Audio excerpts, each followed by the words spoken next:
Hi, I'm Dave Patrick. The purpose of this videotape is to illustrate the proper technique of applying Ultracote. While Ultracote is unique, this technique will apply to any brand of polyester film. Some of the unique features of Ultracote is that it's very easy to use, won't bubble or sag, long-lasting, colors won't fade, tolerates a very wide range of temperature when you want to apply it, and has a unique feature of being able to reposition should you make a mistake, reheat it and reapply it. And at this point we have 27 colors with more to come. The basic tools for applying Ultracote are a hobby iron such as this here, sandpaper, and X-Acto knife. However, we recommend using a straight edge, a sanding block for the sandpaper, cotton cloth, scissors, a pocket thermometer to set the temperature more accurately. Model Magic filler is an excellent filler for filling in the nicks and dents, and a hot air gun for shrinking. Now that we're ready to cut Ultracote, what you need is a clear, uncluttered workbench, something to cut your Ultracote against, and a safe place for your hot iron. The key to any good finish is preparation. Carefully sand your model. Start off with a 150 paper and work your way up to about a 300 grit, and keep on sanding till you get a nice smooth finish that you're happy with. Here's an interesting trick. If you happen to have a dent, like here, you wet it, put the hot iron over it, and it'll steam the dent right out. Now's a good time to fill all the remaining nicks and dents with a good filler such as Model Magic from Goldberg models. Sand with a 150 paper, then work your way up to a 300 grit paper, always using a sanding block to ensure you get a nice smooth flat surface. A little extra time here goes a long way in giving you the nice smooth finish you want. When you're satisfied with the sanding, remove all the dust with a vacuum and a soft brush. Do not use any preparation. Ultracote works just fine going directly on the bare wood. Temperature is the key on putting on any covering film. You want to start by tacking on the film at low temperature, going to high temperature to give it a permanent set and a permanent shrink. A thermometer like this is very handy in setting your iron. If you don't have a thermometer like this, I'll show you how to set the temperature without. In setting your temperature, there's basically 3 temperatures that you have to become familiar with: low, medium, and high. Low is about 225 to 250 degrees. Ultracote will just start to stick to wood.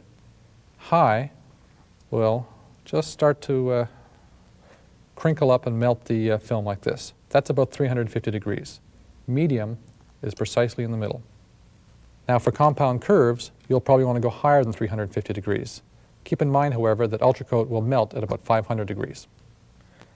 Because the ultimate tip is square here, we're going to do this one first. Just cut yourself a piece of Ultracote on low temperature, iron it on like so.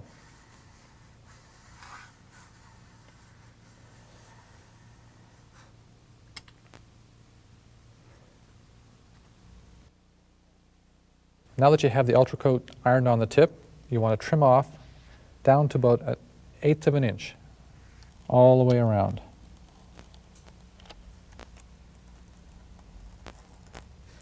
Now that you've got the Ultracote nicely trimmed off, you want to iron it over the edge, and this gets it ready for ironing on the top and the bottom. The next step is to cut your piece of Ultracote for your wing. Always do the bottom first. Cut about 1 inch oversize, again making sure that you have no dust trapped in between. You've cleaned the wing.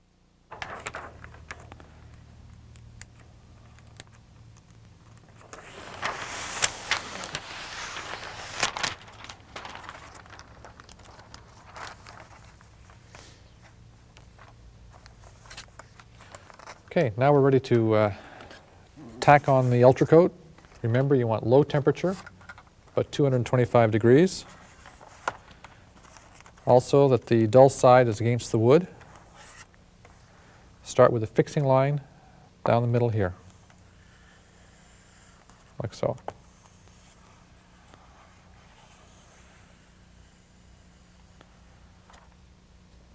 Okay. Make sure most of the wrinkles are out. You're going to want to temporarily give a little bit of a hit here with the heat so it doesn't flop around. Next step will be starting from the middle, like so, and in a little patch at a time, work towards the leading edge. Again, keeping it low temperature and working towards the trailing edge. Keep on working towards the tip at low temperature, going out.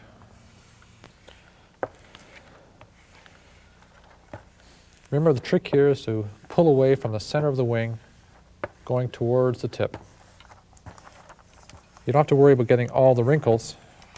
That'll come later when you turn the temperature up.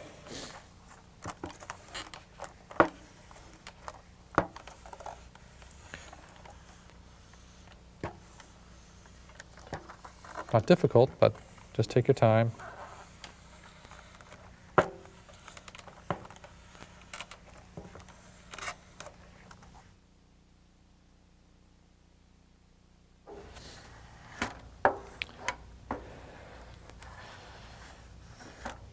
Okay, now that we've finished this tip is square. If you remember, we already did the end of it. Let me show you what happens if you have a round tip. Now you're going to want to turn your iron up high, 350 degrees or better. As you can see, this has got a round tip. Make sure you have enough overhang to work with. This takes time and patience. Just slowly working it around the tip. Lots of heat. Tugging as you go. If you have a wrinkle that's just too hard to deal with, they usually show up around here. You can split it like so. That makes it a little bit easier.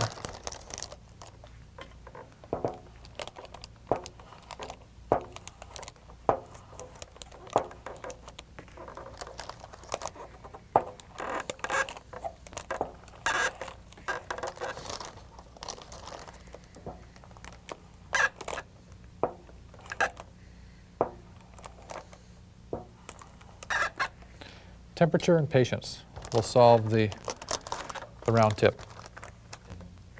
That wasn't so bad, was it? There we go. You want to go a little bit past the halfway point so you can trim it off and overlap when you do the top.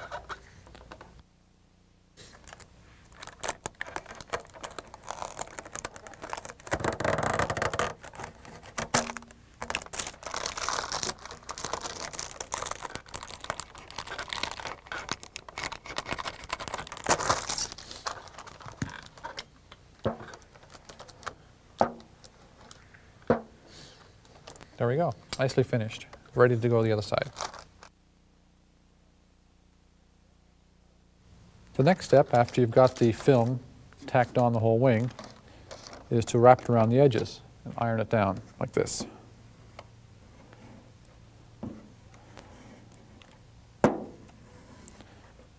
Now on the trailing edge you have an aileron. So we have to cut here, like so, and here, so we can continue on.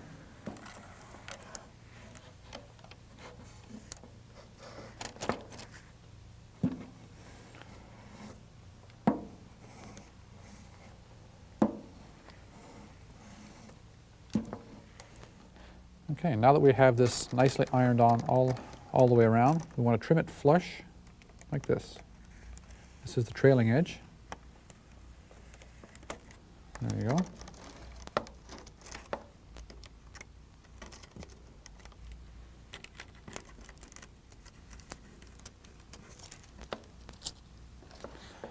Like so. After you've got that trimmed off nicely, go over it with a nice hot iron, like so. And this cleans up the edge.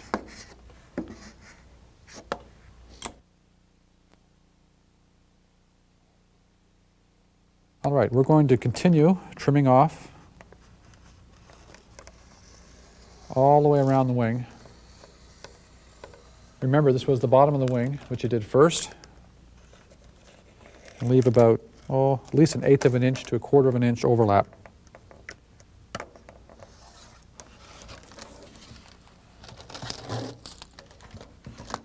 And again,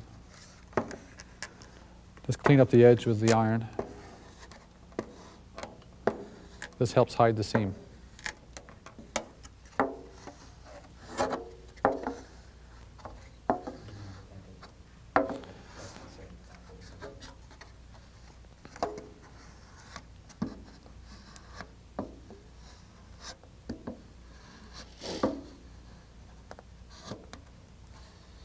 That's it. Okay, now that we've finished the left bottom, it's exactly the same procedure for the right bottom. Now that we've got one side done, you do the other 3 sides exactly the same way. Remember, always do the bottom first and then finish off with the top. The next step, or the final step, is to give the Ultracote a permanent shrink and the glue a permanent set into the wood. One patch at a time, get it all heated up, and rub it in.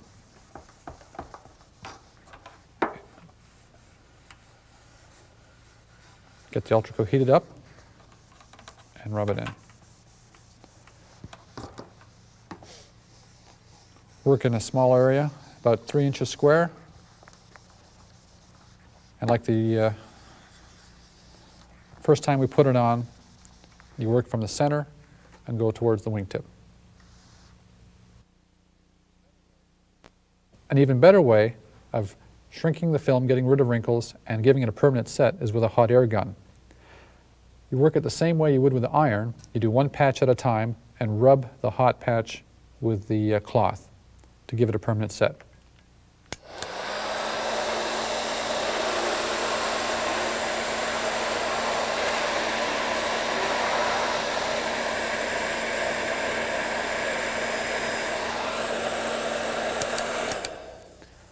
Of course, you only rub over the wooded areas. You don't want to rub in the open areas. There we go.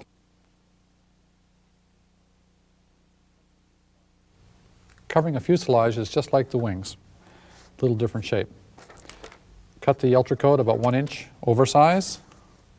Make sure the iron is at the lower temperature and that you have the dull side on the inside. Simply iron it on.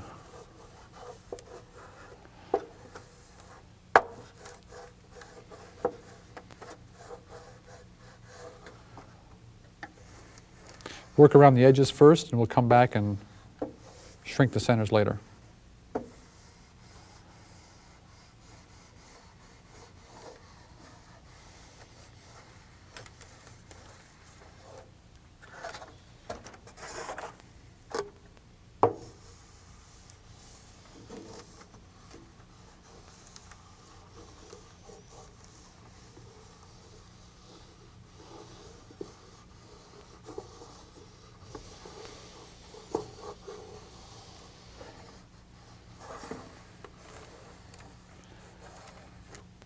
Okay. Now we're going to trim the Ultracote off, just like we did with the wings.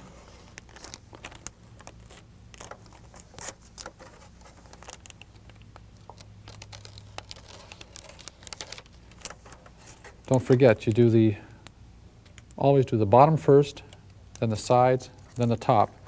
This helps hide the seams.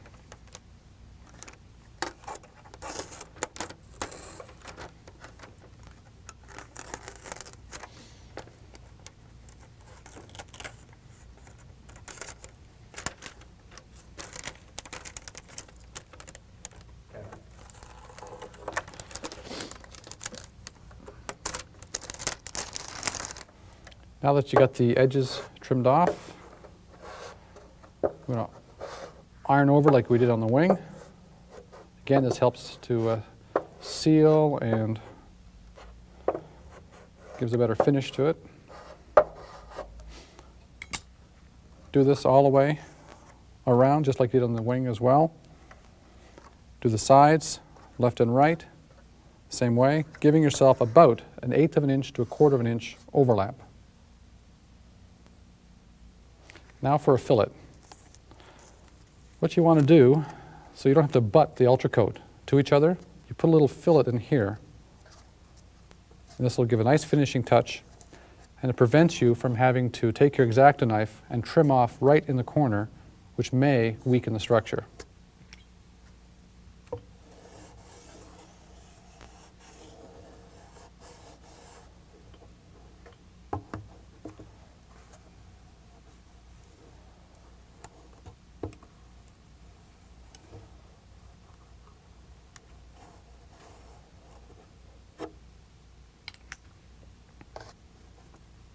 Now that you have your fillet nicely placed, it's time to cut and fit for the turtle deck. This is something that you just have to take your time and trim and massage into place. But it's going to end up looking like this.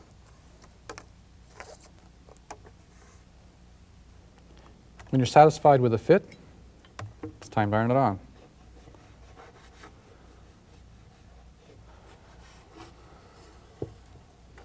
Not difficult to do, but take your time.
Now that we have the fuselage fully covered, it's ready for its permanent shrink, permanent set. Remember, we got to go up to 350 degrees, the high setting, and go over the entire fuselage, making sure you get that adhesive well bonded into the wood. Once you do it properly, you should never have to do it again.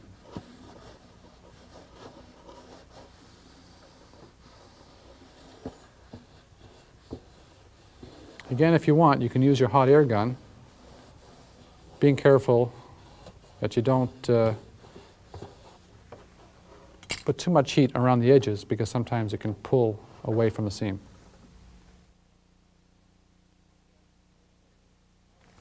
Okay, now let's add some color to this airplane.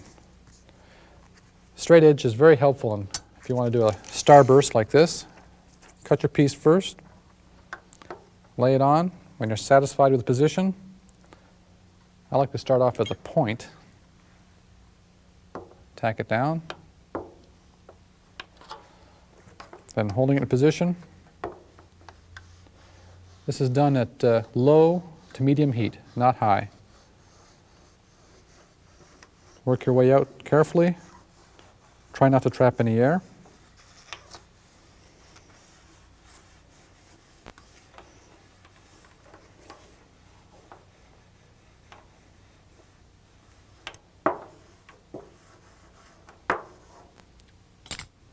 Got your second color on.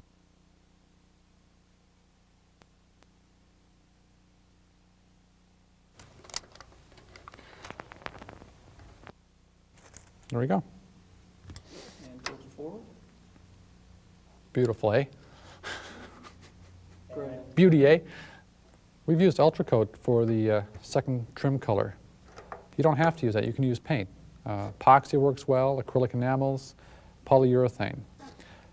Nothing really needs to be done to the Ultracote except it needs to be clean, very clean. I recommend that you wipe it down with acetone before. If you want also, you can take some very fine steel wool and rub it where you're going to have the color. This gives a little more gripping power. But generally it's an awful lot easier just to use Ultracote and iron on the second color.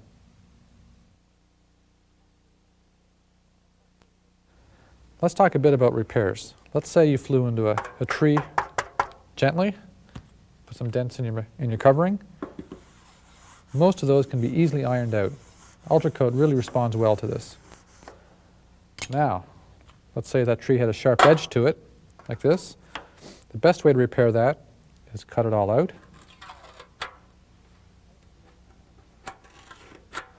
By cutting the whole patch out to the rib, it camouflages the repair.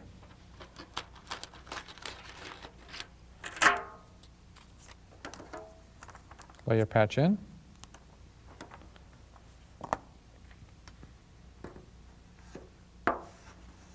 Go around the edges first.